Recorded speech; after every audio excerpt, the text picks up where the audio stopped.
kulan ay isugu yimaadeen qaar ka mid ah odayaasha iyo waxgaradka beesha reer Maxamuud ayaa lagu qabtay hoolka weyn ee xafladaha ee magaalada New Dar es Salaam ee degmada Galdogob ee gobolka Mudug. kulankan ayaa ahaa mid looga hadlayay wareejinta ciidanka beesha reer Maxamuud oo lagu wareejinayo dawladda federaalka ah ee Soomaaliya. ugu horreynna munaasabadan ayaa waxaa ka hadlay gudoomiyaha magaalada New Dar es Salaam Dhamuuke Muuse Shire. kulankeenan aynu maanta isugu nimid deegaanka Dar es Salaam ee degmada Galdogob wuxuu ku saabsan yahay oo muhiimadiisa koowaad ay tahay ciidanka beesha Maxamuud Ibraahim ama reer Maxamuud oo maanta aynu ku wareejinayno dawladda federaalka ee Soomaaliya. ciidankaas tirsigiisa inta uu yahay waxa inoo sheegi doona hadhow taliyaha ciidanka iyo ku-xigeenkiisa ayaga faahfaahin doona.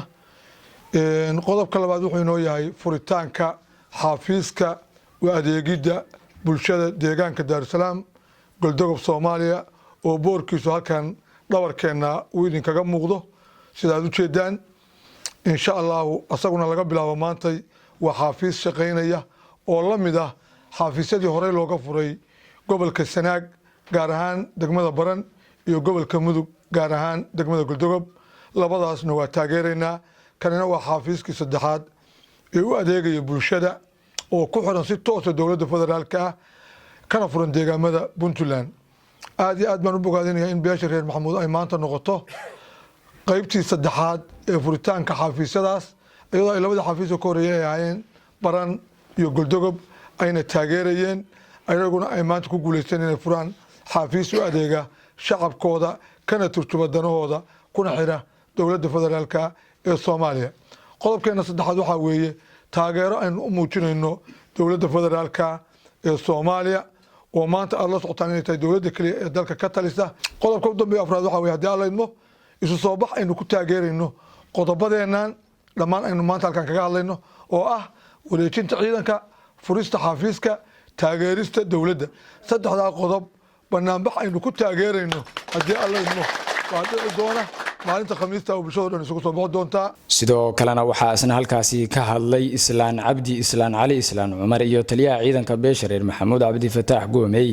ilaahay baa mahad iska leh maanta halkeena isugu timid waxaan isugu nimid waa dantu waxay tahay ummaddu maanta uma baahna kaligi taliye uma baahna maamul gooni hotaga uma baahna wax kale 35 sano waa ku dhowdahay intii aan ama isdilaynay ama dawlad la'aanta haysanay ama wax walba aan fiirsanay. waxaan rabnaa maanta dawlad caadil oo diinta iyo dalka wax tadha oo hadda raadkeedii aan hayno waa dawladda federaalka farmaajo iyo khayr.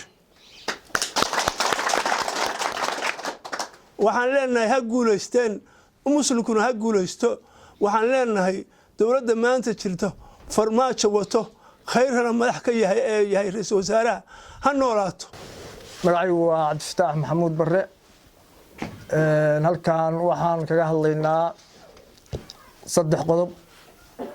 saddexdaas qodob oo beesha Maxamuud Ibraahim isku tashatay ah. qodobada halkan isugu nimid waxa weeye xafiiska u adeegida bulshada Dar es Salaam oo sida la idin sheegay xafiisyadii ka horeeyay Baran iyo Galdogob laga kala furay oo dawladda Soomaaliya hoostaga federaalka ah. taageerida dawladda federaalka ee Soomaaliya, wareejinta ciidamada Maxamuud Ibraahim dawladda federaalka lagu wareejinayo ciidamadaas oo ah tirsigoodu yahay 387 askari.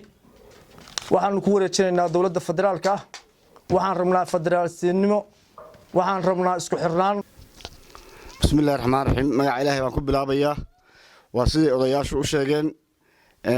anagu waxaanu nahay Soomaali, waxaanu nahay dad Soomaalinimada ka soo jeeda, waxaanu nahay dadkii Soomaalinimada magaceeda kor u qaaday beesha Maxamuud Ibraahim markii la yiraahdo.